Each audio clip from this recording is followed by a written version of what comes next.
Wird das Licht am Ende des Tunnels größer? Wir reden über Erdöl, Gold, Kakao, Punkte zu Bidens verbliebener Amtszeit und die aktuelle Lage. Herzlich willkommen zum wöchentlichen Marktupdate. Warum sind die Schoko-Osterhasen eigentlich heuer so teuer geworden?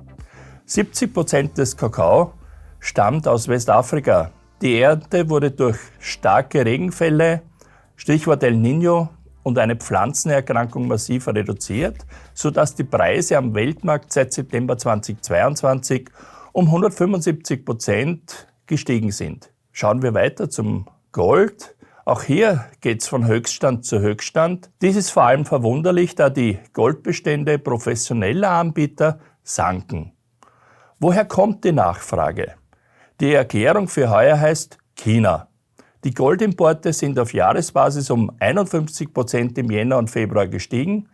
Das sind rund 10% der Jahresproduktion, die in den ersten beiden Monaten vom Markt genommen wurden. Ja, unser dritter Rohstoff heute ist das Öl.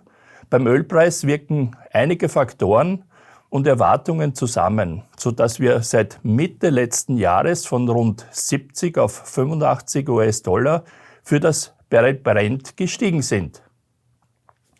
Einerseits wirkt die Produktionskürzung der OPEC+, andererseits gab es Ende letzten Jahres einige Drohnenangriffe der Ukraine auf russische Ölraffinerien, wodurch schätzungsweise 7% der russischen Kapazitäten lahmgelegt wurden. Positiv ist die Prognose der Internationalen Energieagentur, die ihre Wachstumserwartungen kräftig nach oben korrigierte, sodass am Jahresende ein höherer Ölpreis zu erwarten ist. Im gleichen Papier wurde auch veröffentlicht, dass China bei den erneuerbaren Energiequellen massiv ausbaut, und das Gleiche gilt auch für Europa. Die Anstrengungen sind gewaltig und wir dürfen uns da in den nächsten Sendungen wieder dazu melden. Afrika, China, Naher Osten, werfen wir einen Blick nach Amerika, nach Europa. Kommen wir zuerst nach Amerika zum Wahlkampf. Außenpolitisch werden die beiden Kandidaten kein gutes Haar in China lassen. Und der Präsident wird wohl protektionistische Muskeln spielen lassen, um seine Position zu verbessern. Die Handelsbilanz mit China hat sich in den letzten Jahren seit dem Handelskrieg nicht verbessert, wie ihr in der Grafik erkennen könnt. Einen schmalen Grat beschreitet Joe Biden gerade auch in der Nahostpolitik.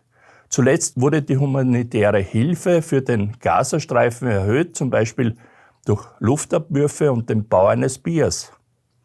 Woher kommt denn sein Wandel?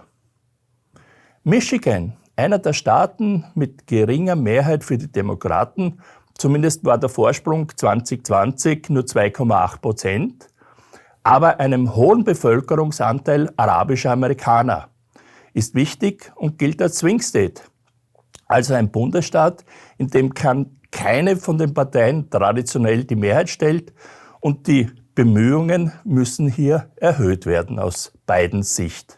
Der Government Shutdown wurde durch eine Vereinbarung bis September geregelt. Danach ist es nicht mehr weit bis zu den Wahlen, und da darf man auch die Frage stellen, ob es bei einer Blockade der einen oder der anderen Partei direkte Auswirkungen auf das Wahlergebnis gibt. Wie sieht es allgemein in Amerika und Europa aus? Wie ist die Stimmung? Wie sind die Daten? Zum Beispiel festigt sich der Chicago Fed National Activity Index im Februar weiter. Positiv trugen dabei die Produktion, Verkauf und die Beschäftigung bei, während der Konsum und das Wohnen neutral blieben. Der Schatten bleibt weiterhin die geringe Aussicht auf eine Rezession, die sich von Woche zu Woche weiter nach hinten verschiebt. Stellvertretend ist das in der Grafik die weiße Seitwärtslinie, die für die USA steht. Die Eurozone, die orange Linie, zeigt eine leichte Verbesserung bis auf fast 50. Die nächste Grafik gibt Auskunft, woher kommt die Verbesserung. Während die großen Nationen Frankreich und Deutschland eher als Nachzügler zu bezeichnen sind im Vergleich zur gesamten europäischen Region, so sieht Spanien sehr gut aus. Dazu tragen auch die heutigen Inflationsdaten bei. gehen wir noch einen Schritt weiter zurück und schauen uns das Ganze von oben an. Die Überraschungen der letzten Wochen und Monate waren vorherrschend, sodass wir mittlerweile hier bei den Überraschungsindizes ins Positive der Reihe gekommen sind.